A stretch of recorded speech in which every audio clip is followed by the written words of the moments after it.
proceso de reforma, algunos dicen de sustitución, porque efectivamente el Código Civil de Vélez Arfiel es completamente derogado. De hecho, la ley que lo sanciona, el nuevo Código Civil y Comercial de la Nación, la ley 26.994, que ese es el número técnico, la 26.994 deroga la ley 340, que es el Código Civil de Vélez Arfiel.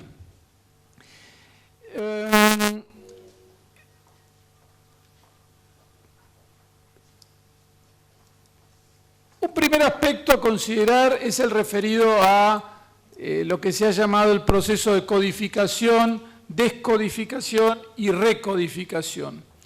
Quienes estudian estos temas más generales, y especialmente desde la filosofía jurídica, llaman la atención sobre el hecho de que el nuevo Código Civil y Comercial se inserta en estos procesos de codificación que plantean algunas diferencias con relación a lo que era la codificación que podríamos llamar decimonónica, o sea, la codificación que se inaugura o que tiene su hito más trascendente a nivel de nuestros sistemas en el Código de Napoleón de 1804. El proceso de codificación, más allá de sus matices del Código de Napoleón, estaba caracterizado por una visión iluminista, racionalista, que pretendía en un único instrumento abarcar toda la realidad. Era como una pretensión enciclopédica, podríamos decir, de que todos las temáticas y todas las cuestiones jurídicas, las situaciones y relaciones jurídicas vinculadas a un área jurídica, en este caso el Código Civil, quedarán englobadas en ese código que por su explicación en el contexto racionalista e iluminista pretendía resolver todos los aspectos, ¿no? Prácticamente como que era un sistema cerrado en sí mismo.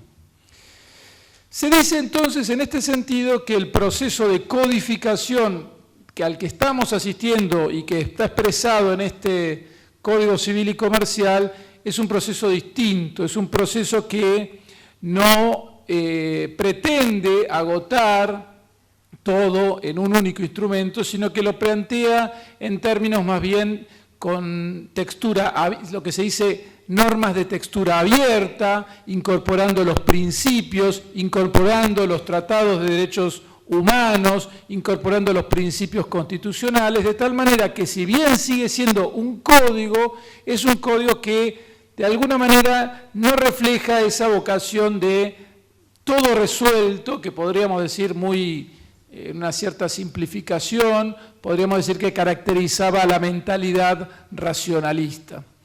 Esto es señalado por distintos autores, el mismo Daniel Herrera, Rodolfo Vigo, y los mismos autores, por supuesto, en ese sentido siempre es muy, digamos, es ineludible la referencia al doctor Lorenzetti con los escritos que ha publicado, señalando un poco las pautas que animan al nuevo código.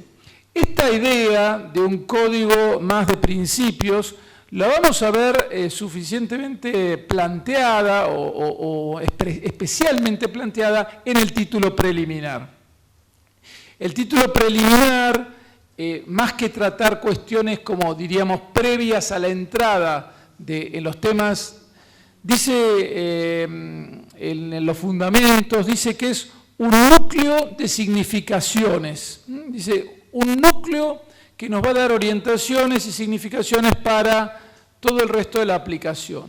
De hecho, van a aparecer en este título preliminar temáticas que estaban a lo largo del código. Por poner un ejemplo, en el Código Civil de Vélez Arfiel, el abuso del derecho presente en el 1071, que es la parte referida a la responsabilidad, va a venir ahora al nuevo código, al artículo 10 y 11 referido al título preliminar, al ejercicio de los derechos. Es decir, justamente la perspectiva de una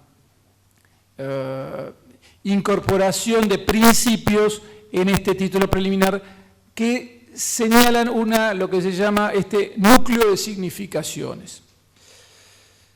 Entre los elementos generales se señala que es un código de identidad latinoamericana. Esto se plantea como un diferenciador del código de Vélez-Sarsfield, en el sentido como que incorpora algunos aportes de este contexto latinoamericano y de este proceso especialmente señalado en términos de conformación de bloques regionales.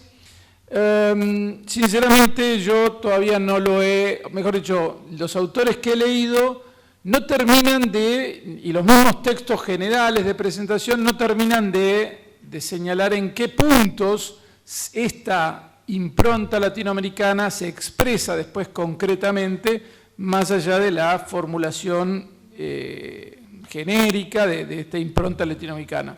Quizás lo más fuerte, evidentemente, es la presencia de los tratados de derechos humanos de perspectiva latinoamericana. Indudablemente que el aspecto más llamativo en términos de estos aspectos generales es el famoso proceso de constitucionalización del derecho privado. Yo soy profesor de Derecho Civil hace ya 20 años y me pregunto siempre qué significa la constitucionalización del derecho privado. No llego a entenderlo mucho en términos de qué le agrega. Preparando esta charla, este encuentro con ustedes y bueno, y también estudiando el nuevo código, encontré o procuré identificar algunos rasgos que entiendo estarían marcando como aspectos a considerar como que marcan la constitucionalización del derecho privado, porque en un sentido uno dice, hay un artículo de García Lema en la ley del 2 de junio de 2014, muy interesante sobre este tema de la constitucionalización, se llama Interpretación de la Constitución Reformada y el Proyecto de Código, y García Lema allí con toda claridad dice, atención que el Código de Vélez estaba entendido como la puesta en ejercicio de los derechos civiles de la Constitución Nacional. O sea, como diciendo, bueno, ya había una idea de que, bueno, el Código se lo consideraba la Constitución Civil, ¿no? El Código Civil de Vélez era como la Constitución Civil. Es muy interesante, en el rastreo, García Lema escribe, obviamente, desde un lugar que podríamos decir de una cierta militancia, pero indudablemente escribe también como constituyente del 94, o sea que escribe desde un lugar de conocimiento del proceso constitucional. Y en este artículo que me parece al que quiera profundizar esto de la constitucionalización del derecho privado, me parece que es un artículo referencial, porque indaga un poco y va a decir que la Constitución, que los códigos civil y comercial pusieron en ejercicio, dice, los derechos que salían de la Constitución. ¿Qué dice García Lema? Indudablemente que la reforma del 94, con la incorporación más explícita del elemento democrático, con la incorporación más explícita de las instancias de participación popular, de justicia social, de igualdad real, dice, bueno, de alguna manera estos elementos, y especialmente la incorporación de los tratados de derechos humanos y la centralidad de la persona humana, son estos los elementos que podríamos decir que vienen a necesitar una mejor percepción, una mejor recepción en el Código Civil. En el mismo sentido, Daniel, en el proyecto, cuando el proyecto de código va al Congreso, se señalan dos elementos de esta constitucionalización. El primero se dice una comunidad de principios, es decir, los principios del derecho civil, los principios de la Constitución y los principios del derecho privado, de la Constitución y del derecho público son uno. Hay una comunidad de principios, eso dice los fundamentos. Esto se va a expresar en el artículo 1 del nuevo código, que va a decir que los casos que se rigen por este código se van a resolver por las leyes y por la Constitución y los tratados de derechos humanos. El segundo punto de la constitucionalización que señala el proyecto es lo denomina así, la reconstrucción de la coherencia del sistema de derechos humanos con el derecho privado. O sea, la coherencia del derecho privado y el sistema de derechos humanos. Un tercer elemento de esta constitucionalización, y ya hasta ahí hablé de lo que dice explícitamente el proyecto y lo que dice explícitamente los autores, voy a otros comentarios que he leído. El hecho de que se incorporan reglas y principios, un poco en la línea del Estado de Derecho constitucional, lo que se denomina el Estado de Derecho constitucional o neoconstitucionalismo, del cual no voy a profundizar porque sé que varias veces ha visitado este centro el profesor Vigo, que es experto en estos temas. Indudablemente que también la cuestión del control de convencionalidad, la necesidad de que el derecho civil en su ejercicio entre en esta perspectiva de mirar cómo se adecúa a las convenciones de derechos humanos, también es uno de estos notas y va a estar presente también en el artículo 1 y en el artículo 2 del nuevo código. La centralidad de la persona humana y su dignidad, que aparece ahora presente en el 51, aparece en el artículo referido al objeto de los actos jurídicos, el famoso 953 del Código de Vélez, ahora menciona la dignidad como límite a la autonomía de la voluntad. La dignidad de la persona humana aparece mucho más expuesta y aparece como eje central del capítulo de la persona, que inicia ahora con la persona, el código comienza con la persona. La interpretación a partir de principios, o sea que no se interpreta solo desde la ley, desde el caso, o sea, interpretar no es solo interpretar la ley, la distinción entre derecho y ley, con la que abre el código, el título preliminar comienza con la distinción entre derecho y ley. El capítulo primero es derecho, el capítulo segundo es ley, son dos cosas distintas y en los fundamentos se aclara. Una cosa es el derecho, otra cosa es la ley, y el derecho es un contenido material más sustantivo que la sola ley. Y esto se nota también en la interpretación. Si bien la interpretación, el artículo 2 dice interpretación de la ley, con lo cual parece que ahí hubo alguna secuela esta idea de lo puramente legal. Y bueno, y finalmente la Constitución con sus principios y valores como fuente del derecho al cual se tiene que acomodar todo el ordenamiento jurídico. Obviamente que esta constitucionalización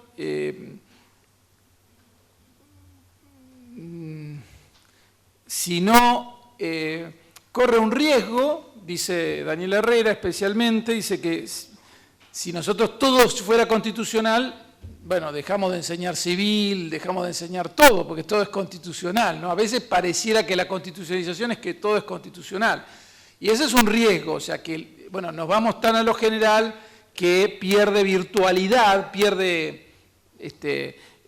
virtualidad jurídica las normas más legales, y en este caso el código, sino si todo lo podemos reinterpretar a la luz de los tratados, entonces todo es opinable y se corre un riesgo enorme de seguridad jurídica y de carácter, digamos, indeterminado de todo, porque todo está sujeto a una interpretación constitucional. Se lo estoy diciendo a jueces, es decir, que soy un profesor, o sea que no soy juez. Pero bueno, es una enorme responsabilidad para los jueces. Y esto nos lleva a una tercera característica, antes de entrar ya, que quisiera señalar, además de esta de la constitucionalización, que es, se señala en general en los comentarios que uno va leyendo, una fuerte transferencia, o mejor dicho, no diría transferencia, pero reconocimiento de atribuciones al Poder Judicial. O sea que es un código, García Lema cita a Ravivaldi, que dice como que el código está, hay un judicialismo que gobierna la estructura del código.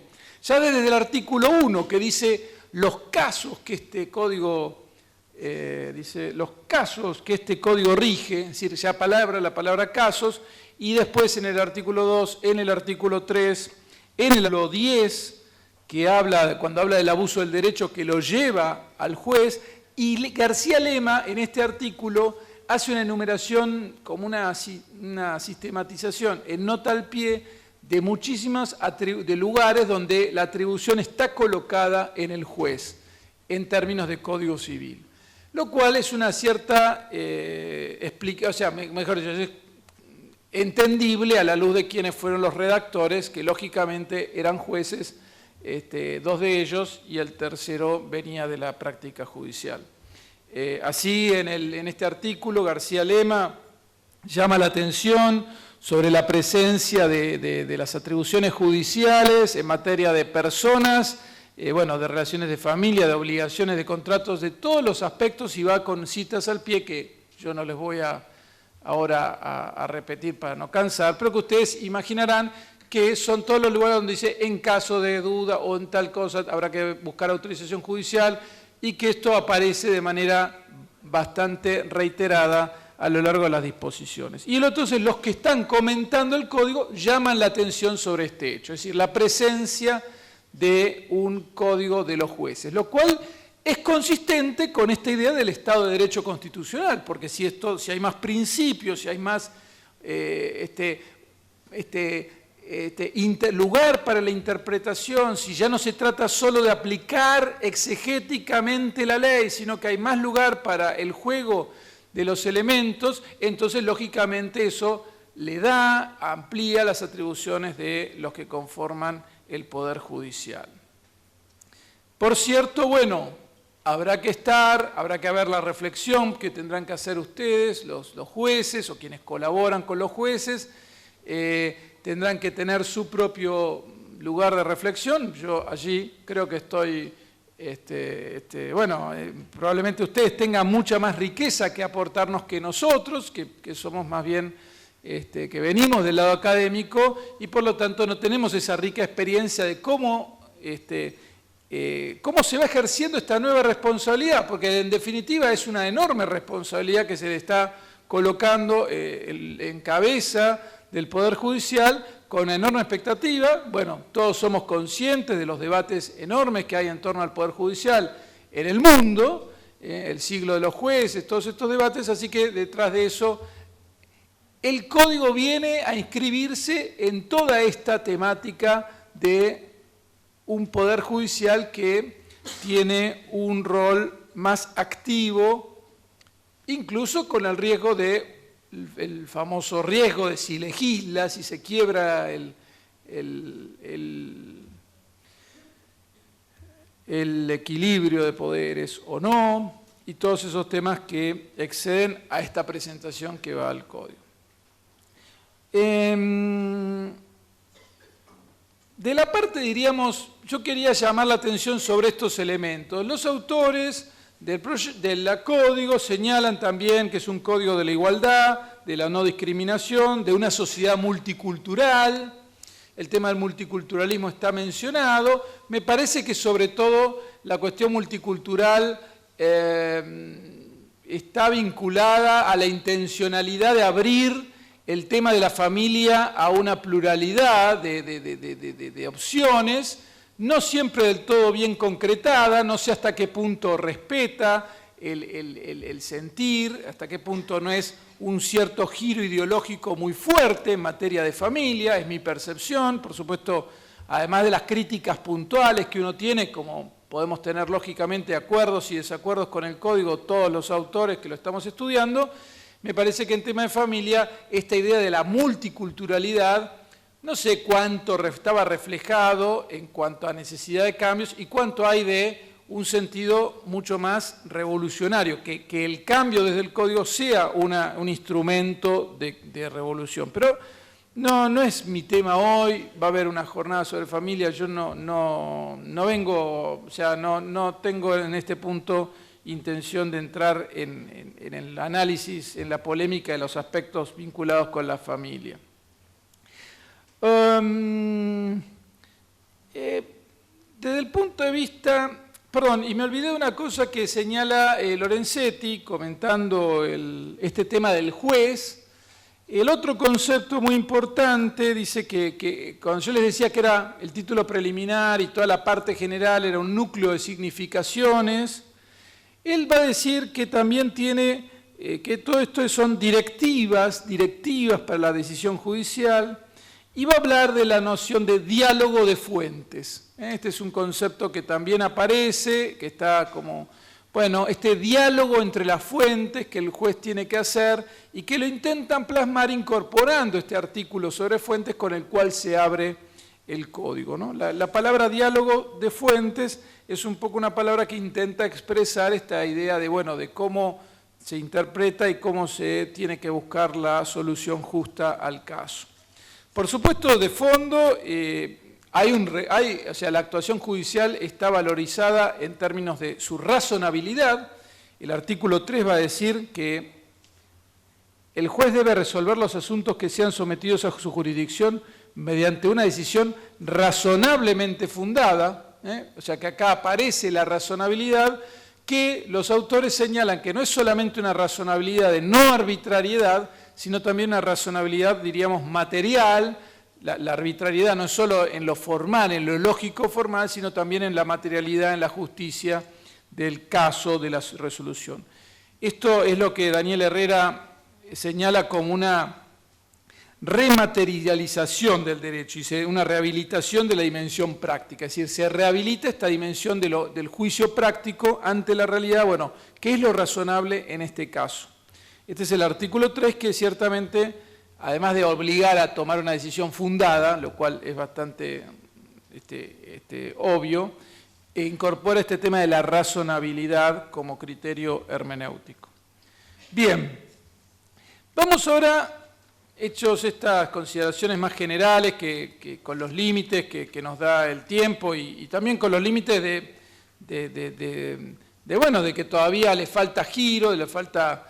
Y muchas de estas cosas además hay que interpretarlas en su conjunto, porque una cosa puede ser los temas de familia, otra cosa pueden ser los derechos reales, y otra cosa pueden ser las sucesiones, y otra cosa los contratos comerciales. Son temas muy disímiles entre sí, donde el elemento latinoamericano o el elemento constitucional pesa de maneras muy distintas, o el elemento multicultural pesa de manera muy distinta. Pero bueno, uno en este curso que intenta una presentación primera, bueno, no puede dejar de presentar estos así núcleos de significaciones, como dicen los autores, para que se comprenda desde dónde nos está hablando este nuevo código, desde qué lugares está hablando. Vamos a ir al título preliminar.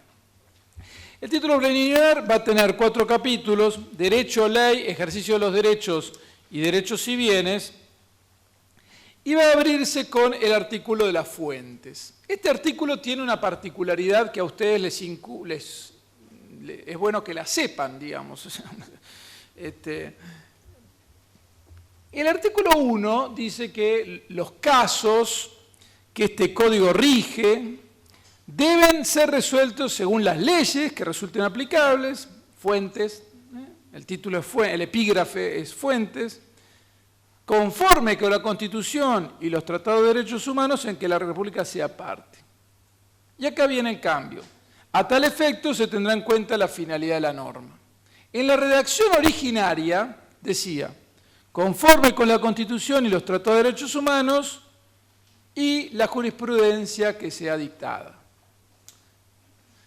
En el debate parlamentario, el bloque oficialista interpretó que esta referencia explícita a la jurisprudencia en el artículo 1 referido a fuentes era demasiado judicialismo, y entonces se propuso un cambio que incorporó el elemento de la finalidad de la norma. Y esto fue explícitamente dicho en los debates, al menos yo lo escuché.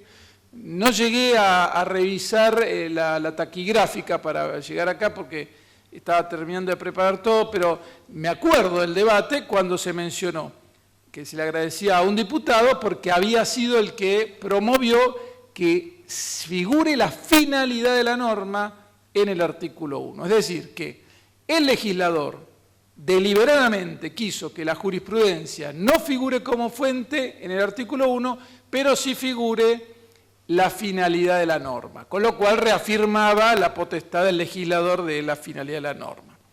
Evidentemente que los jueces, Rodolfo Vigo cuando comentó esto en el curso de la UCA dijo, nadie puede quitar la jurisprudencia como fuente, o sea, dijo, y no le vamos a decir a los jueces que ustedes dejaron de ser fuente, ¿no? Es decir, pero bueno, ahí está, dará que hablar, ya hay algunos comentarios que van en línea de señalar qué alcance tendrá esto, también lo otro daba un sentido de qué alcance tenía lo otro, es decir, qué alcance iba a tener decir que la jurisprudencia era fuente explícitamente, si era fuente formal, si era fuente meramente material, si obligaba siempre, o sea, ciertamente podía dar lugar a toda una cuestión de debate. Para facilitarnos las cosas a los profesores de Derecho Civil lo quitaron, o sea que nosotros podemos seguir citando la jurisprudencia como fuente material. Indudablemente que hoy el día el tema fuentes es un tema que se ha desbordado, se dice que hay un desborde de fuentes.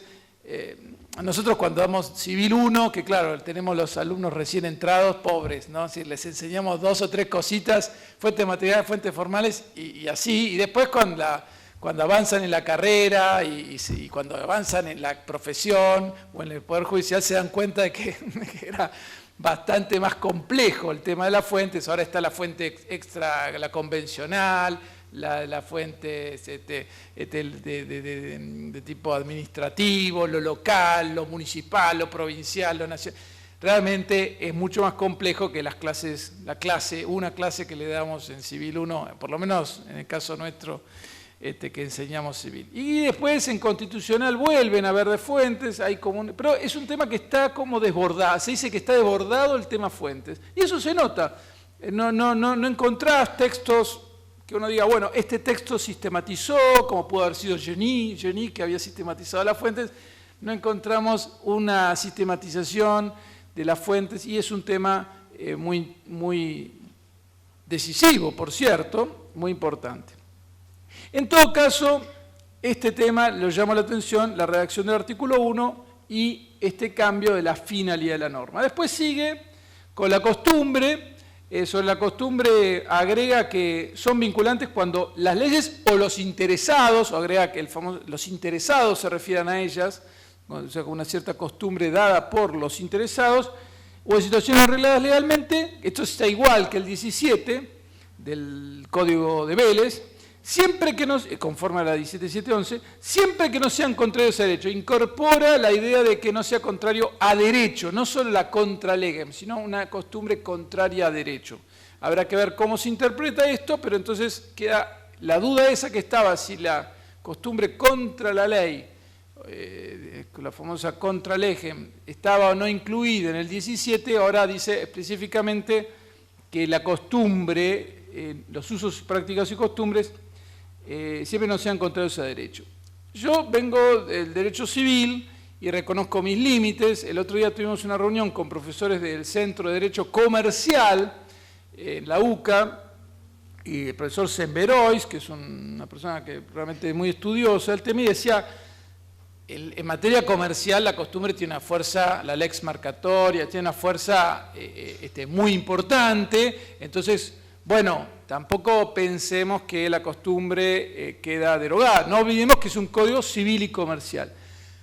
Los comercialistas se quejan de que no ha sido suficientemente considerado esta perspectiva. Puede ser, o sea, la perspectiva civilista tiende a dominar, por lo menos también en nuestros propios estudios. Así que también habrá que ver cómo se hace este juego de fuentes, incorporando los aspectos propios del derecho comercial, que quedó incorporado aquí. Si bien el Código de Comercio estaba ya muy desfigurado, es decir, era tan desfigurado que estaba irreconocible, pero bueno, en todo caso existía el Código de Comercio y bueno, de alguna manera todavía ese diálogo de fuentes en materia comercial también es complicado y la costumbre ocupa un lugar importante. Así que esto también será motivo de reflexión, los comercialistas están trabajando bastante y bueno, yo simplemente lo dejo mencionado. Como les decía que después esta idea de derecho y ley, que está distinguido, va a decir, el artículo 2 va a referirse, no tiemble que no vamos a ir artículo por artículo, son 2700. Sería un curso interesante. Bueno, el artículo 2 dice, va a tomar en cuenta, va a venir del anterior artículo 16, que es el famoso artículo que refería a los principios generales, las leyes análogas. Bueno, lo va a mejorar, va a decir la ley lo que pasa es que va a poner la ley debe ser interpretada, o sea que toda esta distinción entre derecho y ley después aparece en el artículo 2 mencionada solo la ley. Esto también se le ha señalado como, bueno, si era el derecho, entonces había que interpretar la solución justa. En definitiva, lo que está en juego cuando pensamos interpretación jurídica es la solución justa de la situación que tengo delante. La ley, dice, debe ser interpretada teniendo en cuenta sus palabras, sus finalidades, las leyes análogas, las disposiciones de los tratados de derechos humanos, los principios y valores jurídicos, de modo coherente con todo el ordenamiento. Aquí la noción de principios y valores jurídicos aparece como una específica recepción de toda esta idea de lo neoconstitucional o del derecho constitucional. Es decir, el Código de Vélez, esto lo explica muy bien un profesor de nuestra facultad que se llama Gabriel Limodio, el Código de Vélez tenía la noción de principios generales del derecho. La noción de principios generales del derecho estaba sujeta a dos interpretaciones. Para unos se trataba de los derechos propios del subsistema, diríamos, civil, y para otros los principios generales del derecho eran los principios fundamentales que podríamos derivar de la razón. Para el iusnaturalismo, de la ley natural, y para los positivistas, o no positivistas, o los transpositivistas, de ciertos principios que podrían emanar de los derechos humanos o de cuestiones transpositivas, es decir, que superan a lo meramente positivo. Estaba esa discusión con la palabra principios generales del derecho.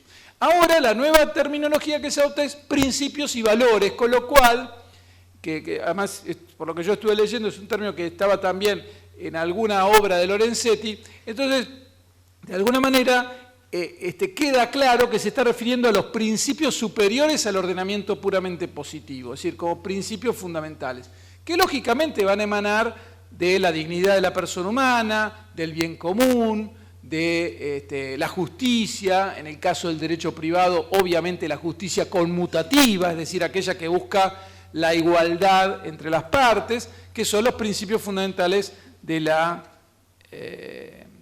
derecho privado, ¿no? O sea, buscar la igualdad entre las partes. Bueno, sobre el tema de la ley, bueno, se mantiene básicamente lo que ahora le voy a dejar después la palabra a Carlos Muñiz sobre el tema de la ley con relación al tiempo, se mantiene básicamente la redacción. Yo me voy a referir a, bueno, incorpora en el capítulo 3, va a incorporar el principio de buena fe como principio, es decir, lo de buena fe que quizás aparecía, no sé, en nulidades, aparecía en derechos reales, aparecía en cumplimiento de las obligaciones o en el famoso 1198 de la interpretación de los contratos, ahora sube al rango de principio general del derecho civil y comercial en el artículo 9 y es el primero de los principios mencionados cuando se habla del ejercicio de los derechos, o sea, el principio de buena fe, que tantas aplicaciones tiene y que realmente ahora va a tener un lugar explícitamente central y que, bueno, que habrá que derivarle qué conclusiones le sacamos a eso y, bueno, eso será en los casos concretos. En el mismo sentido, abuso del derecho, queda prácticamente igual el 1071 conforme a la 17711, la noción de abuso del derecho, agrega que el juez va a tener atribuciones para disponer lo necesario, agrega la noción de abuso de posición dominante, que es un concepto vinculado con los mercados, con complejísimas situaciones, muy difíciles de determinar. De ese tema yo no sé nada, sabe acá Carlos Muñiz, que hizo su maestría en Economía y Derecho, y después mantiene la importancia del orden público. El orden público aparece mencionado muchas más veces, se soluciona la vieja discusión de si el artículo 13 y 14, cuando mencionaban la aplicación de la ley extranjera, y decía que el artículo 14, la ley extranjera es aplicable en la medida que no vulnere el derecho público, el culto, la religión. Se decía, bueno, ¿es el orden público o no es el orden público? Discutían los autores, Salvati, qué sé yo. Y ahora claramente dice, la ley extranjera no es aplicable cuando vulnere el orden público. Incorpora la noción de fraude a la ley. Este es un concepto interesante en ese mismo artículo, que sería cuando yo lo describe así, cuando se invoca el amparo de un texto legal que persigue un resultado sustancialmente análogo al prohibido por una norma imperativa. Es decir, algo está prohibido, entonces me busco otra norma para evitar la norma prohibida. Fraude a la ley, ahora está en la parte de principios generales, artículo 12. Habla de los derechos de incidencia colectiva, los menciona. Este tema quedó bastante truncado en la redacción final de lo que salió de la comisión redactora a lo que finalmente se aprobó, quedó bastante más truncado. Todo eso tiene en la parte de bienes y cosas, que está en el título general, va a aparecer de nuevo. Y después, bueno, el tema finalmente termina con los derechos y los bienes y va a mencionar, y va a incorporar un artículo sobre el cuerpo, el 17, el cuerpo humano, sus partes, que no tienen un valor comercial, sino afectivo, terapéutico. Va a decir que el cuerpo es un bien, pero un bien que no tiene un valor económico, sino un valor afectivo, terapéutico, científico, humanitario, social. Bueno, este es un tema antropológico, yo después voy a hablar un poco de la persona humana en el proyecto, en el nuevo código, pero de alguna manera antropológicamente el cuerpo, nosotros somos nuestro cuerpo, o sea, es impropio decir que tenemos derechos sobre nuestro cuerpo.